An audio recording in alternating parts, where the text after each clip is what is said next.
Tonight, school grounds clouded by smoke. Hundreds of students evacuated as fire bears down on Bullsbrook. Cancer sends Harry rushing back to his father. The short reunion between the king and his son. A Mandurah jet skier relives his terrifying shark encounter. Proof of price gouging. Banks, supermarkets and airlines exposed. Flights cancelled. FIFO plans in jeopardy as Perth pilots strike. And birds of a feather. The Eagles sign a legendary swan. Live from Perth, 7 News with Susannah, Carr and Ardon. Good evening and welcome to 7 News. Almost 1,000 students have fled a fire burning right up to classrooms in Bullsbrook. You're about to hear a frantic call from one student caught in the middle of the emergency as the blaze tore dangerously close to the school. Jeff Parry reports from the fireground. It's the unpredictability of a bushfire. Most of it is out and suddenly it finds more fuel to feed off. We're scrambling on the truck. Look across the road and there was flames so high it was very scary. Firefighters spring back into action to stop it jumping the road into houses. Residents of Ballabofi Loop watch on nervously. They thought they had a lot of the fire out, but then suddenly this section of the bush took off, and you can see how close it is to the houses. And this lady here, a resident, she's been putting water on the roof and on the house. You can see the embers hitting the house and flying over the roof. Homeowners pick up garden hoses and turn on lawn sprinklers. Concerned that it might put embers on your roof or something? Is that the reason? Yeah, pretty much. How are you feeling at the moment? Got watery eyes from the smoke. Homes in this part of town were saved, so was Bullsbrook College. Students were at their desks when the alarm was sounded. It was a PA announcement, it was just chaotic. Yelling, screaming, a lot of people talking and a lot of smoke. Teachers guided students onto the school oval, where they called their parents and waited to be picked up. School just got put in the red zone and we can't leave. So now we've been evacuated to the one side of the school that we can't get out of because there's no gates. All students were safely evacuated as firefighters attacked the blaze from the ground and sky. A lot of the fire has been extinguished, but as you can hear, the helitacs are still going hard at it. The fireys are doing what they call blacking down, but you can see how thick this smoke is, and it's blowing over this part of Bullsbrook. 3 hours ago, the fire was downgraded to a watch and act. Firefighters will be keeping a close eye on it for the rest of the night, alert for any flare-ups. Jeff Parry, 7 News. And firefighters and hospitals are on alert with more scorching temperatures forecast for Perth tomorrow. Samantha Jolly joins us now. And Sam, what's this heatwave got in store for us? Well, Rick and Sue, as we just saw, it is already hot and windy. Bullsbrook is often one of the hottest spots in Perth, but the real heat is still to come. We're getting down to 22 tonight before a sunny and hot 39 tomorrow, Friday up to 41. Then very hot overnight into Saturday morning with a low of 25 before we suffer through another 41-degree scorcher. Sunday has cooled, but only slightly. We're now heading for a sunny 38 degrees. Today was warm enough. We got to 36 degrees this afternoon. Right now, it is still 30 degrees in the city. Once again, a large part of our state will swelter. We've already seen temps of 47 degrees in the Gascoyne and up to 44 degrees tomorrow.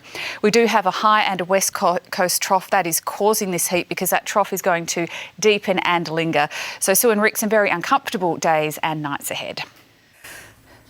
Thanks, Sam. Prince Harry has raced from LA to London to see his father, with the King's cancer diagnosis triggering a pause in their royal rift. But his brother William isn't expecting a meeting to reconcile differences as Charles moved to his Sandringham estate.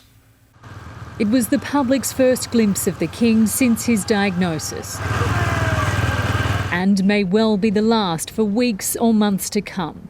2 days into his cancer treatment, Queen Camilla once again by his side, the monarch stoic and smiling for the short drive from Clarence House to Buckingham Palace.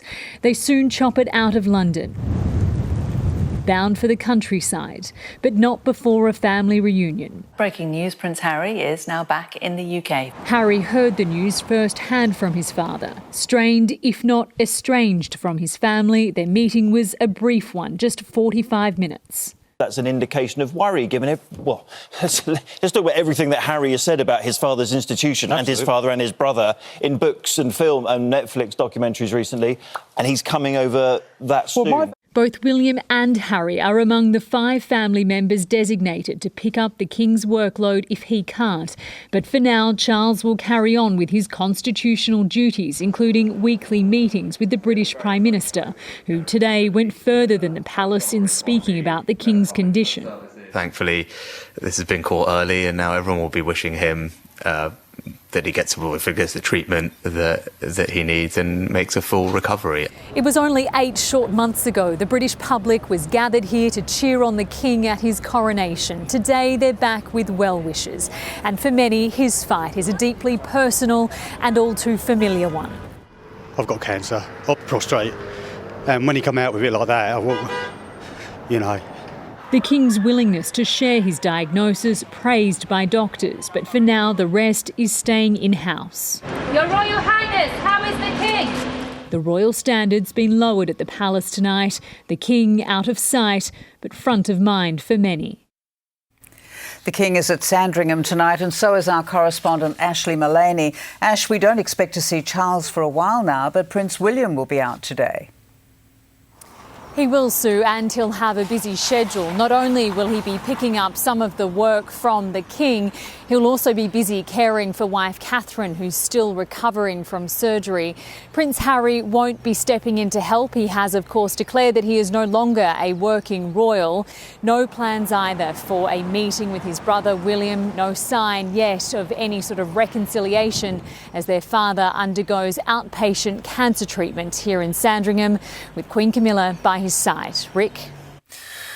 Thanks, Ashley. A man during a jet skier has had a terrifying encounter with a shark. He was out early this morning when what's believed to be a bronze whaler bumped him. As Rachel Tassiger reports, he initially thought the approaching fin was a dolphin. Dolphins playing, jet skis gliding, but what you can't see, a predator lurking below. There was a lot of fear and the heart was in the throat for a little bit. Brian was riding his jet ski at Town Beach in Mandurah around 7 this morning when he saw a dorsal fin. Thinking, Mandurah, it's got to be a dolphin. I looked down and it wasn't a dolphin. It was a large shark. It was bigger than my ski. The 2.5 metre shark lunged at his ski, bumping it. That was what gave me the fear of I need to leave this area right now. Brian raced to a nearby boat anchored 300 metres away and raised the alarm. The gentleman who radioed Manchester Rescue, I got over to him and he was like, "Are you okay? You seem really, really scared." I said, "Yeah, it was big."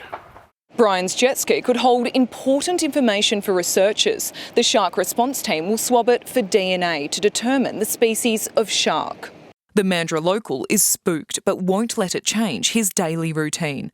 It's not going to change my fact that I'll be out there again tomorrow morning, but just a little bit more cautious. Next time, he'll be equipped with an extra safety measure. I'm going out to purchase a marine radio this afternoon, even though I'm not far enough offshore to actually require to carry one by law, but I now see the sense in carrying one. Feeling safe back on shore. Rachel Tassiger, 7 News. A police pursuit in the eastern suburbs this morning ended when the accused driver crashed into a wall. The Commodore was first spotted by police near Orrong Road in Rivervale around midnight, with the chase coming to a dramatic end nearby. The 40-year-old is facing charges relating to reckless driving and driving on a cancelled licence. Police say he attempted to kick police during his arrest. A cigarette butt has sparked a major evacuation at Perth Airport this morning. Domestic and international passengers at Terminal 1 were sent out into the heat when the smoke alarm triggered. It was 45 minutes before passengers were allowed to re-enter the building. I've been waiting in the sun out there for about an hour. There was not enough shade for everyone in the airport, including old disabled people in wheelchairs, left out in the sun. Fire crews were called out but quickly left, but several flights were delayed, some by up to an hour. And more disruption is expected at the airport tomorrow, with a pilot strike set to go ahead. Chantal Tui is at the airport, and Chantal, FIFO flights will be affected. That's right, so around 35 return flights have been cancelled tomorrow. That's affecting FIFO workers heading to and from mine sites around WA, as well as some people going on holidays. Now, pilots from the Qantas-owned Network Aviation are striking for 24 hours over a pay and conditions dispute. Mining companies have set up some alternative flights. Qantas has two. It says 95% of its regular customers will get to their planned destination tomorrow. Those they can't move have been offered a credit to reschedule or to make other plans. Rick. Thanks, Chantel. Australian workers will soon have the right to hang up or ignore bosses when calls or emails are sent after regular work hours. The controversial change is part of wider workplace reforms which are now set to pass Parliament. In a connected world of mobile phones and laptop computers, disconnecting from work while at home can be difficult. We shouldn't have calls after hours. Work-life balance is important.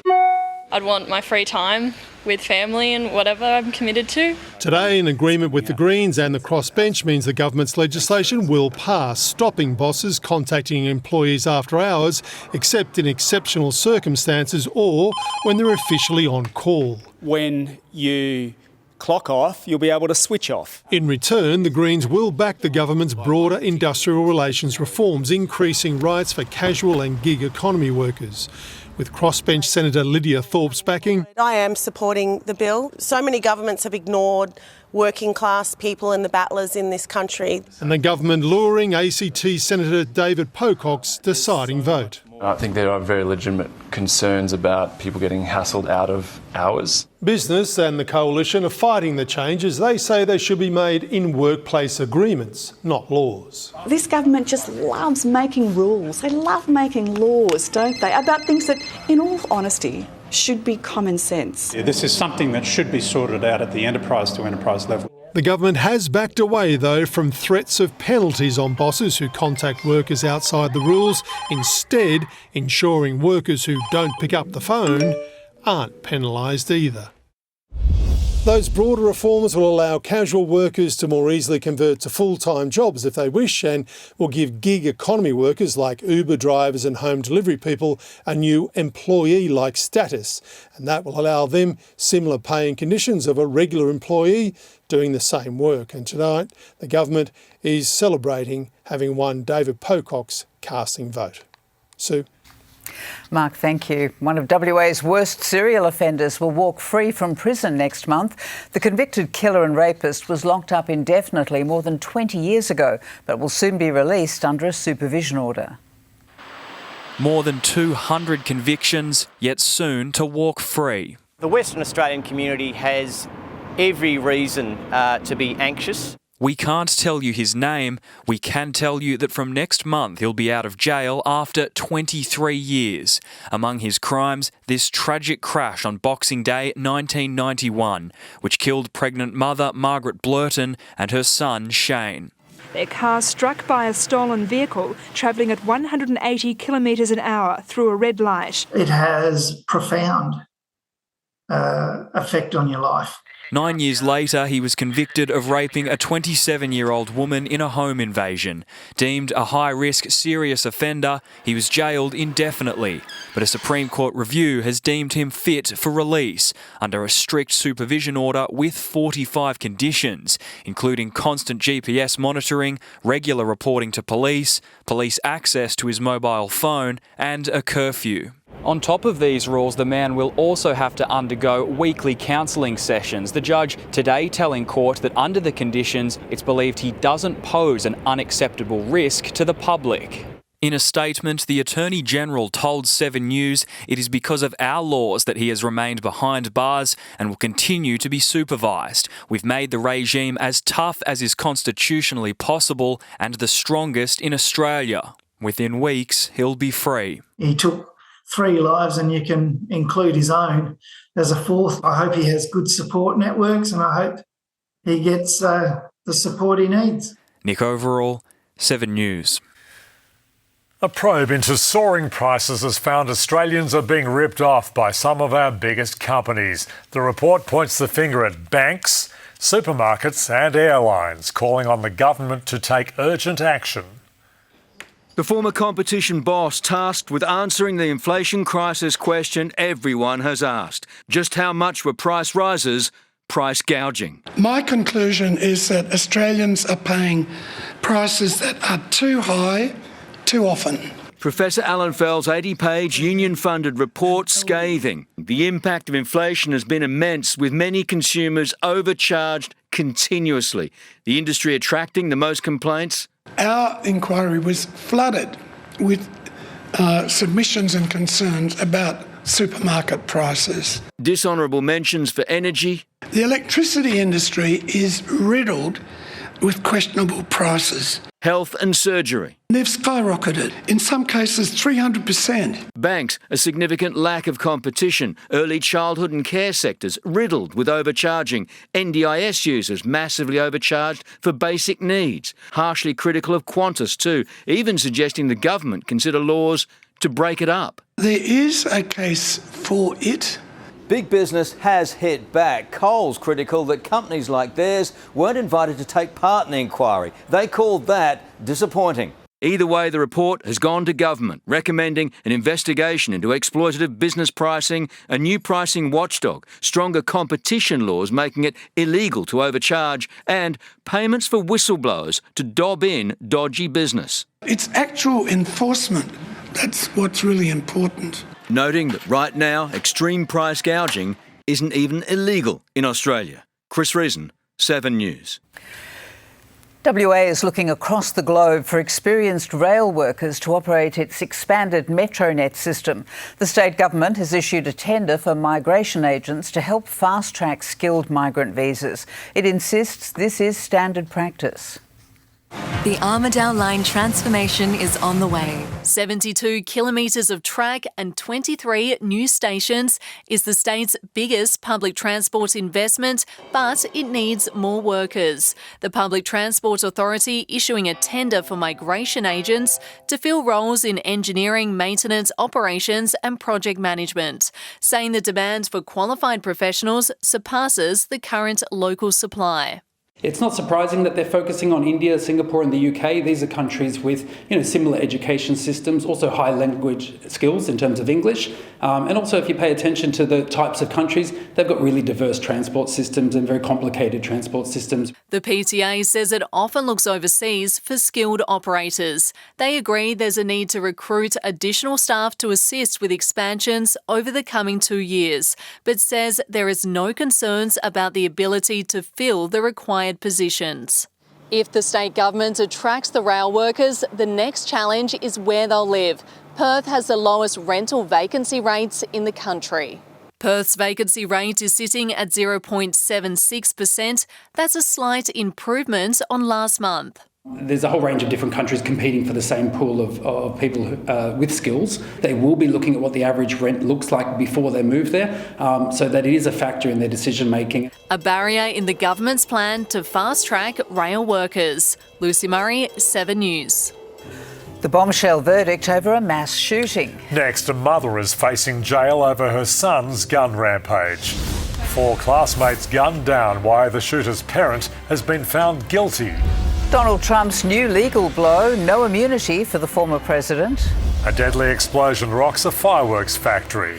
Answers revealed how a Boeing jet lost its door mid-air. And using artificial intelligence in the classroom, the new look lessons being trialled down under. That's later.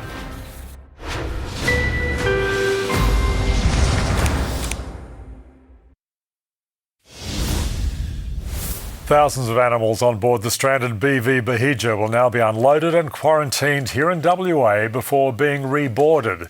The ship is anchored off our coast and expected to arrive back at Fremantle Port on Friday. The animals will be taken to a facility outside Perth while exporters hope for a new permit. I can guarantee you that under the protocols of the ship and under the protocols of live export, these animals are in very good condition, processable condition, and ready to go. Animal welfare groups want the animals processed here to avoid any more travel. Commonwealth prosecutors are collating almost 500,000 documents in their case against the managers of a failed housing scheme. Ryan Jones, Raymond Jones and Simon Bell faced the court today, charged with aiding and abetting a company to engage in dishonest conduct. The men worked for Sterling Group, which ran a retirement rent-for-life housing scheme. When it collapsed, it left dozens with huge financial losses. We're not going to give up on this because it's time something was done now to stop this happening to elderly people. We've got nowhere to go, we've got nowhere to get a lawyer. They've taken everything from us and we've got nothing. The Commonwealth sought an adjournment until May to produce the documents. A landmark court verdict in America may finally lead to gun reform there. A mother has been found guilty of manslaughter after her son went on a school shooting rampage, killing 4 classmates. She gave him the gun, ignoring all the warning signs.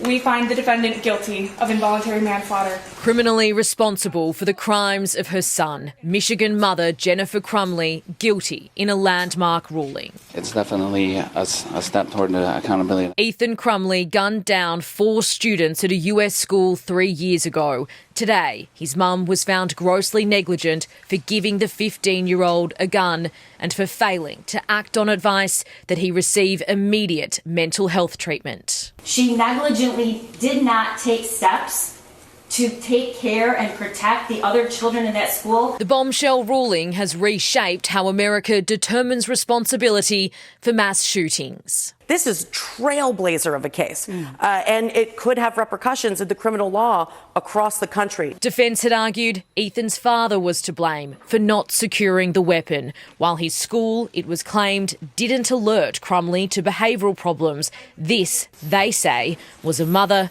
just trying her best. I am asking that you find Jennifer Crumley not guilty, not just for Jennifer Crumley, but for every mother who's out there doing the best they can, who could easily be in her shoes. Ethan is already serving a life sentence. His mother will learn her fate next month. In the United States, Miley Hogan, 7 News. At least 11 people have died when a fireworks factory ignited in central India. The fire sparked explosions as it raced through the building, sending locals running.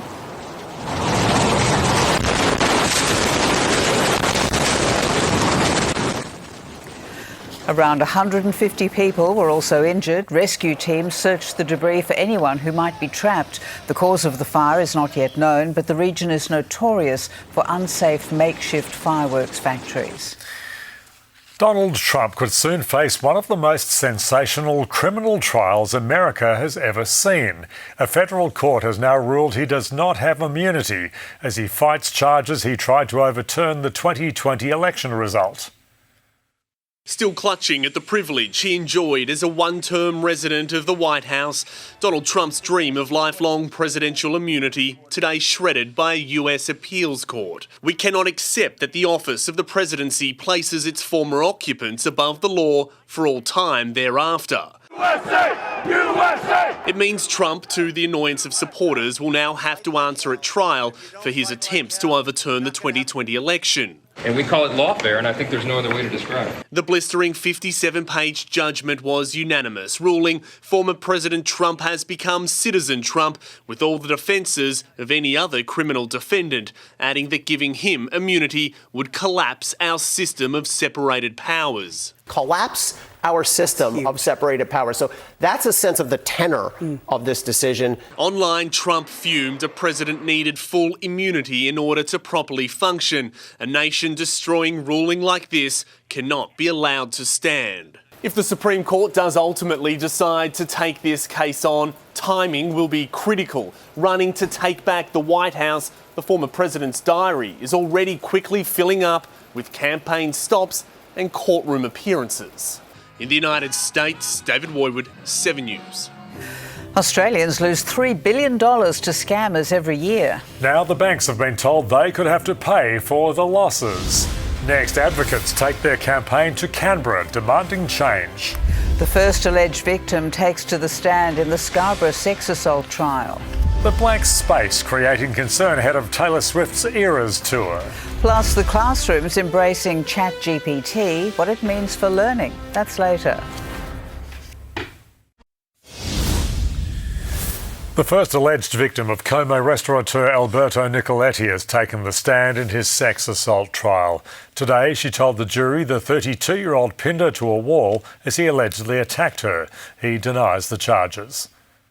8 women accuse Alberto Nicoletti of sexual assault, the first one in 2016, the alleged victim 21 at the time. Today, she took the stand at his trial, saying she met him out with a friend at the Brass Monkey. They all left and headed to Mr. Nicoletti's restaurant. She claims she left her phone in the car. When she went to get it, Mr. Nicoletti followed, and as she went to pick it up, he tried to push her in and kiss her. She shimmied free, then he allegedly pinned her against the wall, reached up her skirt and assaulted her. After the incident, she told her friend in a panic. They fled the restaurant, going separate ways. The jury shown messages between the alleged victim and Mr. Nicoletti's friend. She asks him for help, explaining she's lost and alone, organising for him to come and pick her up. Mr. Nicoletti later checked in with the woman's friend, texting her saying, "I'm sorry, hope everything's okay."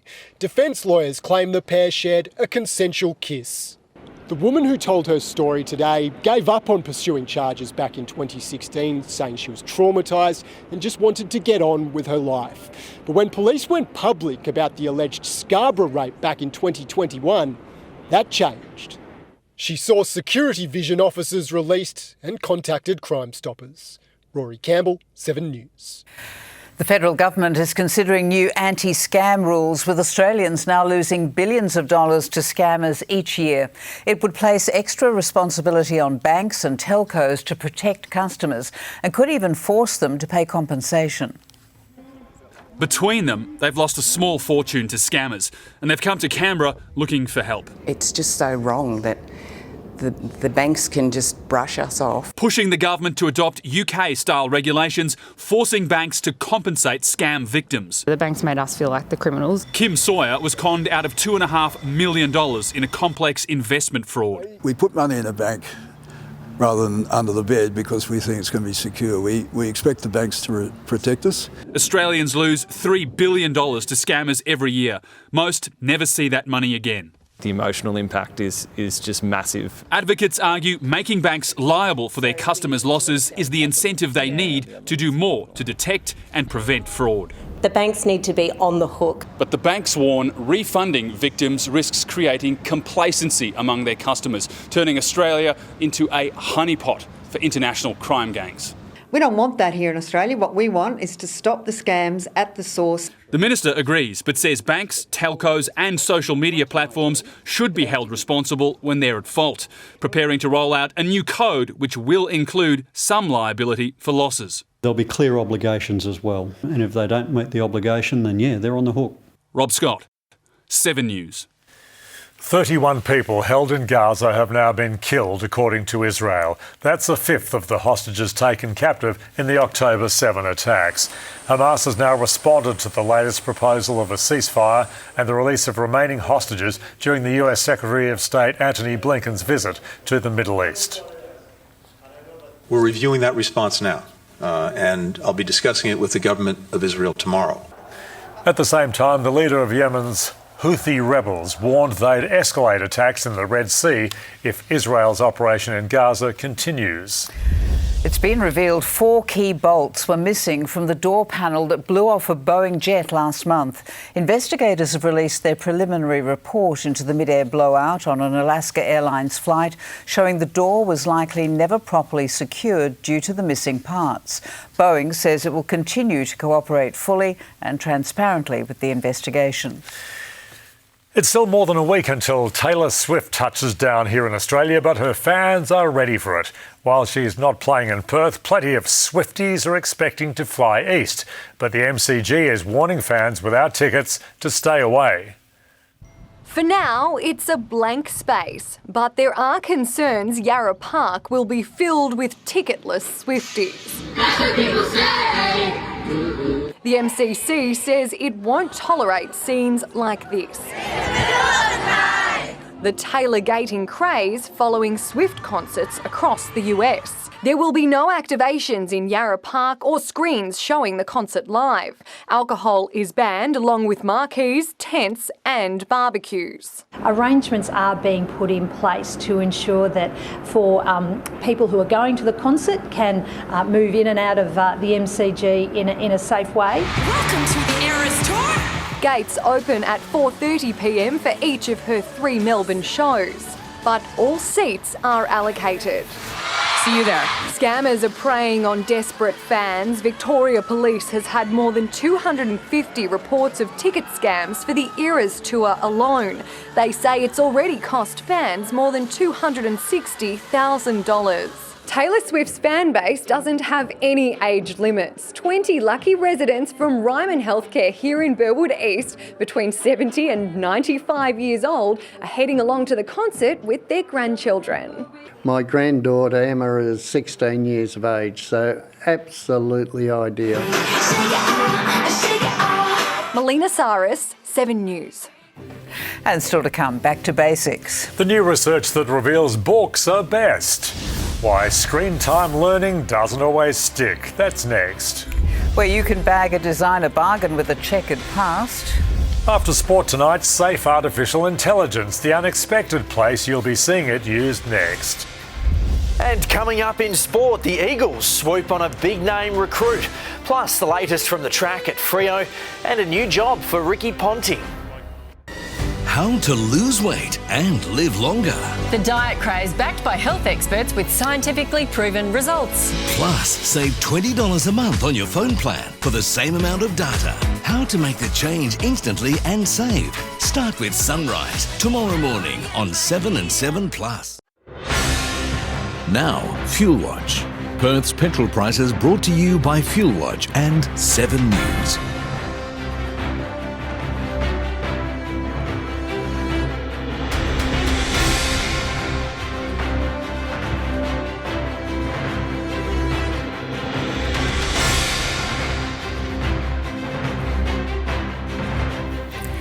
A review by Australian researchers has found people who read books and papers retain information better than those who gaze at computer screens. It's a finding with big implications for education and indicates being a bookworm could have major benefits.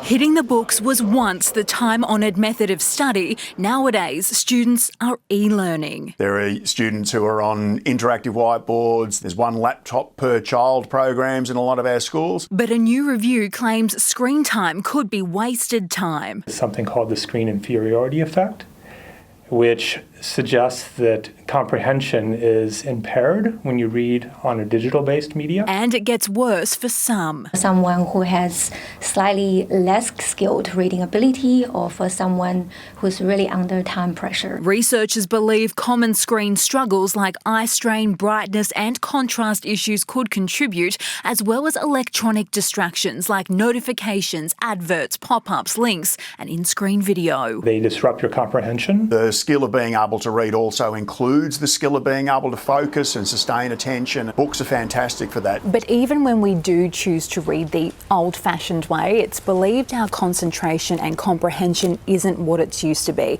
And the research suggests that constant multitasking on screens is to blame. But you can relearn to focus by just reading more. The study is published in a scientific journal available both online and in print. Take your pick. Amber Laidler, 7 News. The extraordinary designer wardrobe owned by infamous con woman Melissa Caddick is being auctioned online. The outfits are all high-end items from some of the world's most famous designers. They include Christian Dior and Chanel pieces. They're expected to sell for as little as $100 a dress. There's also artwork, including John Olsen paintings. The receivers are hoping to recover more of the $30 million that was stolen from Caddick's investors. Time to check finance now with Angela Cox. And Ange, the Aussie share market snapped a 2-day losing streak. That's right. It had more to do with gains across Asian markets than yesterday's RBA decision to keep rates on hold, the ASX closing 34 points higher. It was a good day for iron ore and lithium miners. NAB shares fell as the bank's CEO stands down. The Aussie dollar rose, buying just over 65 US cents. Gold is trading higher while oil prices fell. And credit card figures from December show Australians spent $26.25 billion, down slightly on November. But that pre-Christmas spend up was $1.24 billion more than December 2022. Students being taught by artificial intelligence. Still to come tonight, embracing the new technology and how it will free up teachers' time. The school's taking a bold step into the future. Don't miss that story soon on 7 News. But first, Ryan has sport, and Ryan, a big name arrival at West Coast. Yeah, that's right, Sue and Rick, a premiership player into a key role at the club. Details on the new acquisition straight after the break. Plus, could the Bull be back? Elliot Yeo looks ready to fire. And forward thinking, Freo's good problem to have.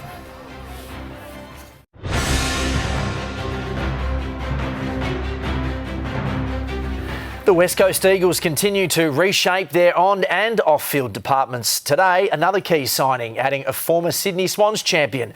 Kieran Jack joins the club as Don Pike begins to make his mark as CEO. He played almost 260 games, a premiership-winning All-Australian. But it's Kieran Jack's business resume that's impressed Don Pike the most. Jack named Head of Strategy and Innovation at West Coast, a non-footy role working with the club's existing and new business opportunities. Following footy, Jack worked in mergers and acquisitions for firm KPMG. An acquisition for the Eagles midfield this year, a fit and firing Elliot Yeo, a standout on track this summer. When he's on, right in the congestion, he's such a bull and he's so hard to tackle. So, yeah, I hadn't really seen it because he wasn't full flight last year, but I'd obviously heard and played against him in previous years. So I think if we can get, a strong Elliot Yeo, it's going to drastically improve us. He's just a brute. He sort of bullies people around the contest. He's not afraid to sort of take people on. And he's got a little bit of white line fever, which is so important to have. So, yeah, I didn't enjoy playing against him, but I'm definitely glad now I'm on his team. There were good signs on track at Lathlane today. Tim Kelly and Ruben Ginbey continue to ramp up their workload. Both will play in tomorrow night's match simulation and are well on track to play against Freo in 17 days, while Jai Cully's knee is looking strong 9 months on from surgery. The Dockers are predicting a scoring breakthrough this season despite the loss of Lachie Schultz to Collingwood. Freo were ranked 14th for scoring last year, and a more potent forward line could hold the key to finals footy. Here's Barra. Lachie Schultz booted 33 goals for Freo last season. The big moment man nails it. But good mate Sam Switkowski thinks scoring is where the Dockers will improve. Yeah, we're certainly looking to improve our scoring. I think there's a lot of avenues to score down there. Josh Tracy is training phenomenal at the moment. It's really pleasing to see him improve. We've got a nice mix down there. We're actually starting to get a little bit of continuity with our tools, Jai and Lukey Jackson as well. So plenty of avenues to score. And it's their tall forwards who could make the difference. Jai Amos topped the scoring last season with 41 goals, alongside Luke Jackson with 22. But can Josh Tracy and Matt Taberner both fit into that forward line? Habs is fit. We know what he can do. He's a reliable key forward. He's been doing it for years. So it's good to see him fit and healthy, and he'll be putting his hand up as well. And Switkowski has backed the AFL's crackdown on tackling. For me, at least, I want to make sure I've got my mind when I'm older, and I'd rather lose a dysfunctional body part than my brains. The Dockers will play their first full-scale intra-club game on Saturday at Coburn. And Carlton has a new look leadership group. Charlie Curnow, a co-vice captain. The Blues star admitting his 3 goals in 3 finals last season wasn't enough. Didn't perform as well as what I would like to in the end, but that's probably the nature of our game. I get to have another crack at it this year. Adrian Barrich, 7 News. Cricket is about to launch an invasion on the United States of America. Leading the charge, legend Ricky Ponting, who's coaching a major league team, and he's convinced co-hosting a World Cup will make America cricket's final frontier. USA Cricket's biggest signing in red, white and blue. I think it's just the tip of the iceberg was where cricket potentially heads in the US. Come June, America's the game's mecca, co-host with West Indies for the men's T20 World Cup. Major League Cricket then starts, Ponting on a 2-year deal to coach Washington Freedom. The game's in my blood, coaching's in my blood. I think we'll see this competition in the next couple of years be attracting all the best players in the world. Aussies Moses Henriquez, Ben Dwarshuis and Josh Philippi already play for Washington Freedom, a Cricket New South Wales partner, wanting to continue coaching Delhi Capitals in the Indian Premier League and commentating for Seven, America, cricket's final frontier. I just think it's got potential to become huge, and I want to be a part of that journey along the way. For the World Cup in the US, Mitch Marsh should be Australia's captain. I know all his teammates love him and would love playing under him. Brisbane Heat paceman Spencer Johnson replaces the injured Nathan Ellis for Australia's T20 series against the West Indies, which also marks Dave Warner's international comeback. Big hitter Jake Fraser-McGurk tipped to be fast-tracked like the veteran opener. I'm definitely backing him one day to play Test cricket. Andrew McKinlay, 7 News. Just one Australian remains at the Pipe Pro in Hawaii. Ethan Ewing had a day to remember at Banzai Pipeline, starting with a win over 51-year-old icon Kelly Slater in the round of 32. In the barrel, it's going to be a long one in front of him, and he comes out. Ethan Ewing. Ewing then eliminated fellow Aussie Liam O'Brien to book a spot in the quarterfinals. Callum Robson went down to Pipe local John Florence in the round of 16. West Aussie and defending champion Jack Robinson was also eliminated. Now, Sue and Rick, before I go, I'm told a snake is a good omen. Now, Adrian Barrich, our very own, at Dockers training this morning, saw a baby dugite. So that could be good for Fremantle, although they haven't seen the mum yet, which is the concern. Maybe close to dragons. This year of dragon. There you go. Coming up. So hey, could be time for the Purple Army. It could be. Thanks, Ryan. A new artificial intelligence program has been rolled out in schools as a trial to help both teachers and students. The new chatbot promises to change the future of education. There's nothing new about computers in class, but this takes it to a new level. And it doesn't just provide them with spoon-fed answers, but actually allows them to critically think. Seniors Leah and Darrell showed me the bot they're learning to lean on. So we're going to put in King Richard III because we're currently in English Advanced and we're studying that. It gives a really broad understanding of what the book is about. And then it also then gives us a question. So what do you think the next step would be in your learning journey? Called EduChat, the program operates like a chat room with a state syllabus built in. It is an awesome substitute if you have anxiety and you struggle to ask questions in class. There's no cheating with this, is it? No, because it literally will say, I cannot write your full essay. We're told it won't replace teachers. That is definitely not the case. But will free them up to teach. Save some of that administrative time and also help us improve our differentiation, lesson development, content creation. This is our way of trialling what we believe is a safe and reliable app. The tech is being trialled in 16 schools for the next 6 months. It can be fine-tuned, it can be tailored to ensure that it is safe, secure and student data and privacy is protected at all times. AI is going to be the future, whether we like it or not. Tom Hartley, 7 News. Now, Sam, there's a Rolling Stones song and film called Gimme Shelter. We're going to need that as we get ready to swelter, aren't we? Oh, we sure will, Rick. The severe heat wave is upon us. The next 4 days are going to be pretty tough. I'll have the forecast after the break. Tonight, Pakistan off to the polls. A country gripped in political crisis will cross to the capital on election eve. And brains behind the ballots, an academic conference of Swiftie scholars about to kick off. A keynote speaker joins us. When it breaks, we'll have it on the latest from 7 News at 11:20. In 7 News, WA's IVF generation. 1 in 6 babies given life this way. The breakthrough technology making families come true. Certainly seen a rapid increase in demand. IVF, more available and more successful. And why it's about to get even better. 7 News at 6. Welcome back. It is heating up across Perth. We got to 36 degrees this afternoon following an overnight low of 17. Right now it's still 29 degrees. The winds are southerly. For the rest of the metro area, it was even hotter for Fremantle, Bullsbrook and the Swan Valley and the airport all got to 37, but a much cooler 33 along our south coast. Once again, a large part of our state will swelter. We've already seen temps of 47 degrees in the Gascoyne, up to 44 degrees in parts tomorrow. So we do have a high and a west coast trough causing the heat. It's because that trough is going to deepen and linger. Looking at the national forecast, a few showers with a top of 30 in Brisbane tomorrow. It's looking cloudy in Sydney, mostly sunny in Melbourne, 29 and sunny for Adelaide. And on local waters, easterly winds 10 to 15 knots, tending southerly, 15 to 25 knots in the middle of the day. Seas to 1.5 and the swell to 1. So we're getting down to 22 tonight before a sunny and hot 39 tomorrow. Friday will reach 41, then very hot overnight into Saturday morning, a low of 25 before we suffer through another 41 degree scorcher. Sunday has cooled only slightly. We're now heading for 38. Monday is 33, 34 Tuesday, but then back up to 39 next Wednesday. We have a special birthday tonight. This is Pauline Wilson from East Fremantle, who turned 100 years old today. Mrs. Wilson married Bill Wilson for more than 70 years. They have 2 children, 6 grandchildren and 10 great-grandchildren. Happy birthday.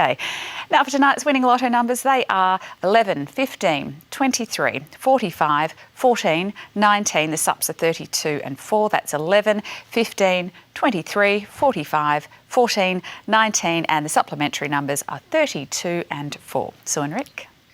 Thanks, Sam. And that's 7 News for this Wednesday night. We'll update the top stories later. And you can get more details on our website, 7news.com.au. Enjoy your cooler night before the heat wave.